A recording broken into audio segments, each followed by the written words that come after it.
ನಮಸ್ತೆ ಬಂಧುಗಳೇ, ಗೋವಿಂದಾಸ್ ಅಭಿರುಚಿ GVR ಆಲ್ರೌಂಡ್ ಚಾನಲನ್ನು ಸಬ್ಸ್ಕ್ರೈಬ್ ಮಾಡ್ಕೊಳ್ಳಿ. ಹೊಸ ವಿಡಿಯೋಗಳಿಗಾಗಿ ಬೆಲ್ ಐಕನ್ನ ಪ್ರೆಸ್ ಮಾಡಿ. ಇವತ್ತಿನ ಸ್ಪೆಷಲ್ ರೆಸಿಪಿ ಪರ್ಫೆಕ್ಟ್ ಆಗಿರುವಂಥ ಗೋಧಿ ಹಿಟ್ಟಿನ ಪೂರಿ ಮಾಡಲಿಕ್ಕೆ ಅಕ್ಕಿ ಹಿಟ್ಟು, ಮೈದಾ, ಬೇಸನ್, ರವಾ, ಎಣ್ಣೆ, ತುಪ್ಪ, ಬೆಣ್ಣೆ ಏನನ್ನು ಯೂಸ್ ಮಾಡ್ತಾ ಇಲ್ಲ. ಬರೀ ಗೋಧಿ ಹಿಟ್ಟು ಒಂದನ್ನೇ ಉಪಯೋಗಿಸಿಬಿಟ್ಟು ಬಲೂನ್ ಹಾಗೆ ಉಬ್ಬುವ ಎರಡೇ ಬಳ್ಳಿನಿಂದ ಕಟ್ಟಾಗುವಂಥ ಮೆತ್ತನೆಯ ಪೂರಿಯನ್ನು ಯಾವ ರೀತಿ ಮಾಡಬೇಕಂತ 7 ರೂಲ್ಸಿನ ಸಮೇತ ನಾನು ನಿಮಗೆ ತೋರಿಸ್ಕೊಡ್ತಾ ಇದ್ದೀನಿ. 7 ರೂಲ್ಸನ್ನು ನೀವು ತಿಳ್ಕೊಂಡಿದ್ದೆ ಆದಲ್ಲಿ ಪೂರಿ ಫೇಲ್ ಆಗೋ ಚಾನ್ಸೇ ಇಲ್ಲ. ಬನ್ನಿ ಬಂಧುಗಳೇ, ಆ 7 ರೂಲ್ಸ್ ಯಾವ ರೀತಿಯಾಗಿ ರೆಡಿ ಮಾಡಬೇಕು, ಏನೇನೆಲ್ಲ ಸಾಮಗ್ರಿ ಬೇಕು, ಎಷ್ಟು ಹಾಕಬೇಕು, ಹೆಂಗೆ ರೆಡಿ ಮಾಡಬೇಕು ಅನ್ನೋವನ್ನ ಸವಿಸ್ತಾರವಾದ ಮಾಹಿತಿಯನ್ನು ನೋಡೋಣ. ಬನ್ನಿ ಬಂಧುಗಳೇ, ರೆಸಿಪಿಯನ್ನು ಶುರು ಮಾಡೋಣ. ಸ್ಕಿಪ್ ಮಾಡದೆ ಪೂರ್ತಿ ವಿಡಿಯೋನ ನೋಡಿ. ಮೊದಲನೇ ಸ್ಟೆಪ್ಪಿನಲ್ಲಿ ಈ ಮೊದಲನೇ ರೂಲ್ಸು ಹಾಲು ಕಾಯಿಸಿ ತಣ್ಣಗೆ ಮಾಡ್ಕೊಂಡಿರಬೇಕು. ಎರಡನೇ ರೂಲ್ಸ್ ಬಂದ್ಬಿಟ್ಟು ಗೋಧಿ ಹಿಟ್ಟನ್ನು ಒಂದು ಪಾತ್ರೆಯಲ್ಲಿ 2 ಕಪ್ಪಿನಷ್ಟು ಹಾಕೊಂಡೆ. ಅದರಲ್ಲಿ 1-2 ಚಿಟಿಕೆ ಅಷ್ಟು ಅರಿಶಿಣ, 1 ಸ್ಪೂನಷ್ಟು ಸಕ್ಕರೆ, 1 ಅರ್ಧ ಸ್ಪೂನಷ್ಟು ಉಪ್ಪನ್ನು ಹಾಕೋತೀನಿ ಬಂಧುಗಳೇ. ನಂತರ ಇದರಲ್ಲಿ ನೋಡ್ರಿ 2 ಸ್ಪೂನಷ್ಟು ಕೆನೆ ಹಾಕೋತೀನಿ. ಇದಕ್ಕೆ ಹಾಕ್ತಿರುವಂಥ ಸೀಕ್ರೆಟ್ ವಸ್ತು ಕೆನೆ ಬಂಧುಗಳೇ. ಈ ಕೆನೆ ಹಾಕೋದ್ರಿಂದ ನಮ್ಗೆ ಇಷ್ಟು ಚೆನ್ನಾಗಿರುತ್ತೆ ನಮ್ಮ ಪೂರಿ. ಈ ಕೆನೆನ ಇಷ್ಟು ಗಟ್ಟಿ ದರ್ಸ್ಲೆ ಹಾಕಬೇಡಿ, ಸ್ವಲ್ಪ ಮೆಲ್ಟ್ ಮಾಡಿ ಹಾಕೊಳ್ಳಿ. ಈಗ ತಣ್ಣಗೆ ಮಾಡ್ಕೊಂಡಿರುವಂಥ ಹಾಲನ್ನು 1 ಗ್ಲಾಸಿನಲ್ಲಿ 3/4 ಗ್ಲಾಸಿನಷ್ಟು ಹಾಕೊಂಡೆ. ಈಗ ಇದಕ್ಕೆ ರುಚಿಗೆ ಅನುಸಾರವಾಗಿ ಉಪ್ಪನ್ನು ಹಾಕೊಂಡು ನೀಟಾಗಿ ನಾವು ಇದನ್ನು ಮಿಕ್ಸ್ ಮಾಡ್ಕೋಬೇಕು. ಇದು 3ನೇ ರೂಲ್ಸ್ ಬಂಧುಗಳೇ. ಯಾವ ರೀತಿಯಾಗಿ ಹಿಟ್ಟನ್ನು ನಾವು ರೆಡಿ ಮಾಡ್ಕೋಬೇಕು. ಮೊದಲನೇದಾಗಿ ನಾವು ಯಾವ ರೀತಿಯಾಗಿ ಹಾಲು ಕಾಯಿಸಿದ್ದಿರಬೇಕು, ಮತ್ತು ಹಿಟ್ಟಿನಲ್ಲಿ ಏನೇನು ಹಾಕಬೇಕು. 2ನೇದು 3ನೇದು ನಾವು ಹಿಟ್ಟನ್ನು ಯಾವ ರೀತಿಯಾಗಿ ಮಿಕ್ಸ್ ಮಾಡಬೇಕು. ನೋಡ್ತಾ ಇದ್ದೀರಲ್ವ ಬಂಧುಗಳೇ, ನೀಟಾಗಿ ನಾವು ಹಾಕಿರುವಂಥ ಎಲ್ಲ ಸಾಮಗ್ರಿನೂ ಹಿಟ್ಟಿನಲ್ಲಿ ಮೊದಲು ಚೆನ್ನಾಗಿ ಸೇರಬೇಕು. ಹಾಗೆ ನಾವು ಮಿಕ್ಸ್ ಮಾಡ್ಕೋಬೇಕು. ನಂತರ ಇದರಲ್ಲಿ ನೋಡ್ರಿ ಸ್ವಲ್ಪನೇ ಹಾಲು ಹಾಕ್ತಾ ನಾವು ಹಿಟ್ಟನ್ನು ಪ್ರಿಪೇರ್ ಮಾಡ್ಕೋಬೇಕು. ಇದು ನೋಡಿ 4ನೇ ರೂಲ್ಸು. ಯಾವ ರೀತಿಯಾಗಿ ನಾವು ಈ ಪೂರಿಯ ಹಿಟ್ಟನ್ನು ರೆಡಿ ಮಾಡ್ಕೋಬೇಕು ಅನ್ನೋದು ಇದು ಮೋಸ್ಟ್ ಇಂಪಾರ್ಟೆಂಟ್ ಬಂಧುಗಳೇ. ಈ ಪೂರಿಯಲ್ಲಿ ಮೇನ್ ಅಂತಂದರೆ ಹಿಟ್ಟನ್ನು ರೆಡಿ ಮಾಡ್ಕೊಳ್ಳೋದು. ನಾವು ಸ್ವಲ್ಪ ಹಾಲನ್ನು ಹಾಕ್ತಾ ನಾವಿಲ್ಲಿ ರೆಡಿ ಮಾಡ್ಕೋಬೇಕು. ನಾವು ತಗೊಂಡಿರುವಂಥ ಹಾಲು ಖಾಲಿ ಆದ ನಂತರ ಕಡಿಮೆ ಬಿತ್ತು ಅಂದರೆ ಸ್ವಲ್ಪ ನೀರನ್ನು ಯೂಸ್ ಮಾಡ್ಕೊಳ್ಳಿ.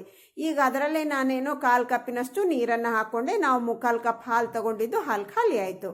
ಈಗ 2 ಗ್ಲಾಸ್ ನಾವು ಹಾಲಿಗೆ 2 ಗ್ಲಾಸ್ ಹಿಟ್ಟಿಗೆ ನಮಗೆ ಸರಿಸುಮಾರವಾಗಿ 3/4 ಗ್ಲಾಸಿನಷ್ಟು ಹಾಲು, 1/4 ಗ್ಲಾಸಿನಷ್ಟು ನೀರು ಬೇಕಾಗುತ್ತೆ ಬಂಧುಗಳೇ.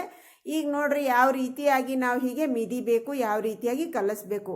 4 ಬೆರಳನ್ನು ಮುಷ್ಟಿ ಮಾಡಿ ನಾವು ಹೀಗೆ ಅದಿಮಿ ಚೆನ್ನಾಗಿ ನಾವು ಕಲಿಸ್ಬೇಕು. ಇವಾಗ ಕೈಗೆ ಹತ್ತುತ್ತಾ ಇದೆ ಬಂಧುಗಳೇ. ಕೊನೆಯದಾಗಿ ನಮಗೇನು ಹತ್ತಲ್ಲ. ಈಗ ನಾವು ತಗೊಂಡಿರುವಂಥ ನೀರಿನಲ್ಲಿ ಅರ್ಧ ಸ್ಪೂನ್ನಷ್ಟು ನೀರು ನಮಗೆ ಮಿಕ್ಕಿದೆ. ಈಗ ಮೊದಲಿಗೆ ನಮಗೆ ಹತ್ತುತ್ತಿತ್ತಲ್ವ ಹಿಟ್ಟು. ಇವಾಗ ನೋಡ್ರಿ ಮಿಕ್ಸ್ ಮಾಡ್ತಾ ಕೈಗೆ ಏನು ಹತ್ತಲ್ಲ. ನಾವು ಇದರಲ್ಲಿ ಎಣ್ಣೆ, ಬೆಣ್ಣೆ, ತುಪ್ಪ ಏನನ್ನು ಯೂಸ್ ಮಾಡಿಲ್ಲ. ಕೈಗೆ ಕೂಡ ಎಣ್ಣೆಯನ್ನು ಕೂಡ ಹತ್ತಿಲ್ಲ. ಈಗ ನೋಡ್ರಿ ಒತ್ತಿ ತೋರಿಸ್ತಾ ಇದ್ದೀನಿ. ಪರ್ಫೆಕ್ಟ್ ಆಗಿರುವಂಥ ನಮ್ಮ ಪೂರಿ ಹಿಟ್ಟು ರೆಡಿ ಆಯಿತು. ಇದರಲ್ಲಿ ನಾವು ಕೆನೆ ಹಾಕಿರೋದ್ರಿಂದ 2 ಸ್ಪೂನ್ ಕೆನೆ ಹಾಕಿರೋದ್ರಿಂದ ಇಷ್ಟು ಪರ್ಫೆಕ್ಟ್ ಆಗುತ್ತೆ, ಇಷ್ಟು ರುಚಿ ಆಗುತ್ತೆ, ನಮಗೆ ಇಷ್ಟು ಪರ್ಫೆಕ್ಟ್ ಆಗಿರುವಂಥ ಪೂರಿ ರೆಡಿ ಆಗುತ್ತೆ ಬಂಧುಗಳೇ. ಈಗ ನೋಡ್ರಿ 5ನೇ ರೂಲ್ಸ್ ಬಂದ್ಬಿಟ್ಟು ಹಿಟ್ಟನ್ನು ಯಾವ ರೀತಿಯಾಗಿ ನಾವು ತಿಕ್ಕಬೇಕು.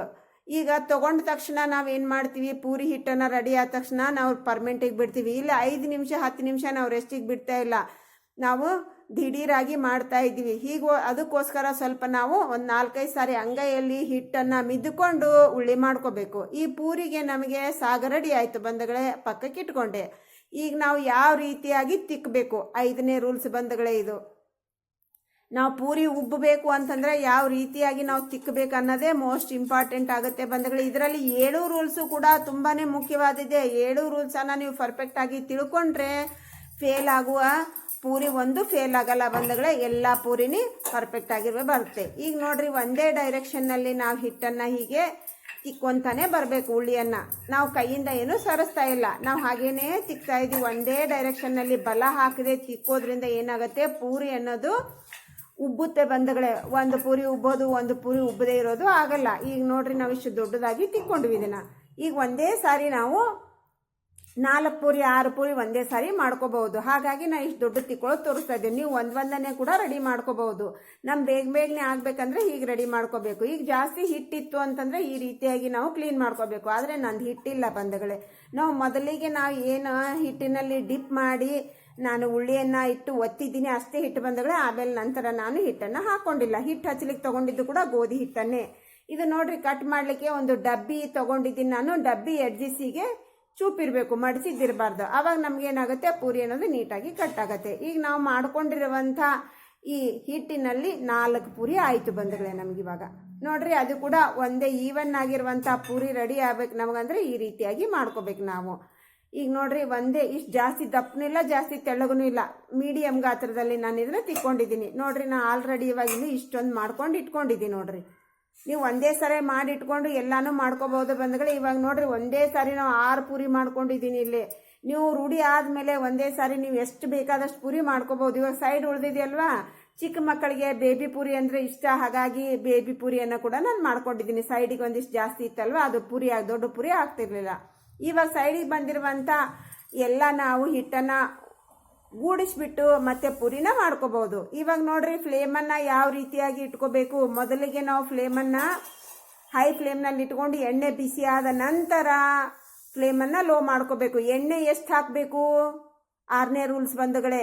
ಎಣ್ಣೆ ಫುಲ್ ಹಾಕಬಾರ್ದು, ಕಮ್ಮಿನೂ ಹಾಕಬಾರ್ದು, ಅರ್ಧ ಮಾತ್ರ ಹಾಕ್ಬೇಕು. ನಾವು ಯಾವ ಪಾತ್ರೆಯನ್ನು ಕರಿಲಿಕ್ಕೆ ತಗೋತೀವಿ ಆ ಪಾತ್ರೆಯಲ್ಲಿ ಅರ್ಧ ಎಣ್ಣೆ ಹಾಕಬೇಕು ಬಂಧುಗಳೇ. ಗಮನ ಇರಲಿ, ಅರ್ಧ ಎಣ್ಣೆ ಹಾಕಿದರೆ ಮಾತ್ರ ಚೆನ್ನಾಗಿ ಬರುತ್ತೆ. ನೀವು ಜಾಸ್ತಿ ತುಂಬಾನು ಹಾಕಬಾರ್ದು, ಕಡಿಮೆನೂ ಹಾಕಬಾರ್ದು, ಅರ್ಧ ಭಾಗ ಎಣ್ಣೆಯನ್ನು ಹಾಕ್ಬೇಕು ನಾವು. ಆವಾಗ ನಾವು ಪರ್ಫೆಕ್ಟ್ ಆಗಿರುವಂಥ ಪೂರಿ ಬರುತ್ತೆ. ನಿಮ್ಮ ಕೈಗೆ ಕೂಡ ಎಣ್ಣೆ ತಾಕಲ್ಲ.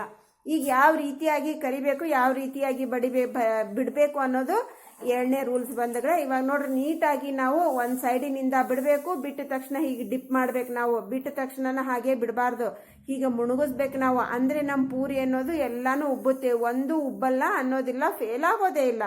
ನಿಮ್ಮ ಪೂರಿ ಪರ್ಫೆಕ್ಟ್ ಆಗಬೇಕಂದ್ರೆ ಈ ರೀತಿಯಾಗಿ ನೀವು 7 ರೂಲ್ಸನ್ನು ಫಾಲೋ ಮಾಡ್ಕೊಳ್ಳಿ. ಇವಾಗ ನೀವು ಕುಕ್ಕಿಂಗ್ನಲ್ಲಿ ಎಕ್ಸ್ಪರ್ಟ್ ಇದ್ದೀರಿ ಅನ್ನೋದಾದರೆ ಅದು ಮೇಲೆ ಹೊಳ್ಳಿ ಸಾಕಿದ ತಕ್ಷಣ ಇನ್ನೊಂದನ್ನು ಬಿಡ್ಬೋದು. ನೀವು ಬಿಗಿನರ್ಸು, ಇವಾಗೆ ಅಡುಗೆ ಕಲಿಯೋರಿದ್ರೆ ಹೀಗೆ ಬಿಡಲಿಕ್ಕೆ ಹೋಗಬೇಡಿ. ಒಂದೊಂದನ್ನೇ ರೆಡಿ ಆದಮೇಲೆ ಒಂದೊಂದನ್ನೇ ಕರೆದ ಮೇಲೆ ನೀವು ಬಿಡಿ ಬಂಧುಗಳೇ. ಆಮೇಲೆ ನಿಮಗೆ ರೂಢಿ ಆದ ತಕ್ಷಣ ನಮ್ಮ ಹಾಗೆ ನೀವು ಕೂಡ ಬಾಡ್ತೀರಾ.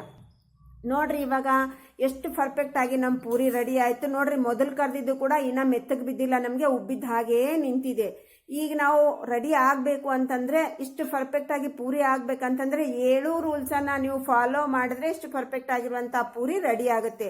ನೋಡ್ರಿ, ನಮ್ಮ ಇಷ್ಟು ಪೂರಿ ಕರೆದಾಯಿತು, ನಮ್ಮ ಎಣ್ಣೆ ಕೂಡ ನೀಟಾಗಿರುತ್ತಾ. ನೋಡ್ರಿ, ನಮಗೆ ಎಣ್ಣೆ ಅನಿಸಿದ್ರೆ ಏನೂ ಗಲೀಜಾಗಿಲ್ಲ, ನಮ್ಮದು ಎಣ್ಣೆ ಕೂಡ ಜಾಸ್ತಿ ಹೋಗಲ್ಲ. ಎಲ್ಲ ನಾನು ಪೂರಿ ರೆಡಿ ಮಾಡ್ಕೊಂಡ್ಮೇಲೆ ಕೂಡ ತೋರಿಸ್ತೀನಿ ನಿಮಗೆ ಎಷ್ಟು ಎಣ್ಣೆ ಇದೆ ಅಂತ. ಇವಾಗ ನೋಡ್ರಿ, ನಮ್ಮ ಪೂರಿ ಎಷ್ಟು ಉಬ್ಬಿದ್ದ ಹಾಗೆ ಇದೆ ಅಲ್ವಾ. ಇವಾಗ ಎಲ್ಲಾನು ಕರೆದಾಯಿತು, ನಮ್ಮ ಎಣ್ಣೆ ಕೂಡ ಎಷ್ಟು ನೀಟಾಗಿದೆ, ಎಷ್ಟೊಂದಿದೆ ನೋಡಿ. ಎಣ್ಣೆ ಕೂಡ ಜಾಸ್ತಿ ಹೋಗಲ್ಲ ಬಂಧುಗಳೇ, ಎಣ್ಣೆ ಕೂಡ ನೀಟಾಗಿರುತ್ತೆ. ಈಗ ಕಟ್ ಮಾಡಿ ತೋರಿಸ್ತಾ ಇದ್ದೀನಿ ನೋಡಿ ನಿಮಗೆ ಎಷ್ಟು ಪರ್ಫೆಕ್ಟ್ ಆಗಿದೆ, ಎಷ್ಟು ಪದರ ಆಗಿದೆ, ಹೇಗೆ ಉಬ್ಬಿದೆ ನೋಡ್ರಿ. ನಮ್ಮ ಪದರ ಎಷ್ಟು ಪದರ ಆಗಿದೆ ನೋಡ್ರಿ, ಎಷ್ಟು ಮೆತ್ತಗಿದೆ. 2 ಬಳ್ಳಿನಿಂದ ಕಟ್ಟಾಗುತ್ತೆ ನೋಡ್ರಿ. ನಾ 2 ಬಳ್ಳಿನಿಂದಾನೇ ತೋರಿಸ್ತಾ ಇದ್ದೀನಿ ನಿಮಗೆ ಕಟ್ ಮಾಡಿ. ನೋಡ್ರಿ, ಸೂಪರ್ ಪರ್ಫೆಕ್ಟ್ ಆಗಿರುವಂಥ ಪೂರಿ ಅಂದರೆ ಇದು ಬಂಧುಗಳೇ. ಇಷ್ಟು ಮೆತ್ತಗಿರುತ್ತೆ, ಇಷ್ಟು ರುಚಿಯಾಗಿರುತ್ತೆ ಬಂಧುಗಳು, ಅಷ್ಟು ರುಚಿಯಾಗಿರುತ್ತೆ. ನಾವು ಹಾಲು ಹಾಕಿ ಮಾಡಿರೋದು, ಕೆನೆ ಹಾಕಿ ಮಾಡಿರೋದು ಪೂರಿ, ಆಹಾ ಸೂಪರ್ ಇರುತ್ತೆ ಬಂಧುಗಳೇ. ತಪ್ಪದೇ ಒಂದು ಸಾರಿ ಟ್ರೈ ಮಾಡಿ. 7 ರೂಲ್ಸ್ ಅರ್ಥ ಆಯ್ತಲ್ವಾ ನಿಮಗೆ? ನಿಮ್ಗೆ ಏನಾದರೂ ಡೌಟ್ ಇತ್ತು ಅಂತಂದರೆ ಕಮೆಂಟ್ ಸೆಕ್ಷನ್ನಲ್ಲಿ ಕಮೆಂಟ್ ಮಾಡಿ. ನಿಮ್ಗೆ ಏನೇ ಡೌಟ್ ಬಂದರೂ ಕೂಡ ಕಮೆಂಟ್ ಸೆಕ್ಷನಲ್ಲಿ ಕಮೆಂಟ್ ಮಾಡೋದನ್ನು ಮರಿಬೇಡಿ. ಪ್ರತಿಯೊಂದು ಕಮೆಂಟಿಗೂ ನಾನು ಉತ್ತರಿಸ್ತೀನಿ ಬಂಧುಗಳೇ. ತಪ್ಪದೇ ಒಂದು ಸಾರಿ ಟ್ರೈ ಮಾಡಿ. ಯಾರೆಲ್ಲ ಸಬ್ಸ್ಕ್ರೈಬ್ ಮಾಡ್ಕೊಳ್ಳಿ, ಸಬ್ಸ್ಕ್ರೈಬ್ ಮಾಡಿಕೊಡ್ರಿ, ಒಂದು ಲೈಕ್ ಕೊಡಿ. Thanks for watching, bye.